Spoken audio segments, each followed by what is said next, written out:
அஸ்ஸலாமு அலைக்கும். ஸோ எல்லோரும் எப்படி இருக்கீங்க? இன்றைக்கி ஷஹருக்கு வந்து என்னால் கரெக்டாக அந்த டைமுக்கு வீடியோ போட முடியல. ஏன்னா ப்ரோக்ராம் கிளம்பிட்டேன்.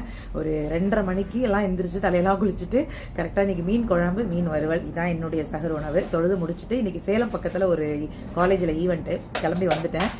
முடிச்சுட்டு எப்படியாவது சாயந்தரம் நோன்பு திறக்கிறதுக்குள்ளே வீட்டுக்கு போயிட்டா ரொம்ப சந்தோஷம். நேற்று போட்ட வீடியோவில் நிறைய பேர் கேட்டிருந்தாங்க, நீங்கள் வந்து இவங்களுக்கு தான் உதவி பண்ணணும்னு நினச்சி பிளான் பண்ணுவீங்களா அப்படின்னு. கண்டிப்பாக இந்த 2 நாள் நம்ம அதை பற்றி நிறைய பேசுவோம். ஏன் உதவி பண்ணணும் அப்படிங்கிற விஷயத்தையும் நான் எனக்கு தெரிஞ்ச சில விஷயங்களை உங்க கூட பகிர்ந்துக்கிறேன். அது சரியாக இருந்தால் மட்டும் நீங்கள் அதை வந்து அங்கீகரிச்சிங்கன்னா போதும்.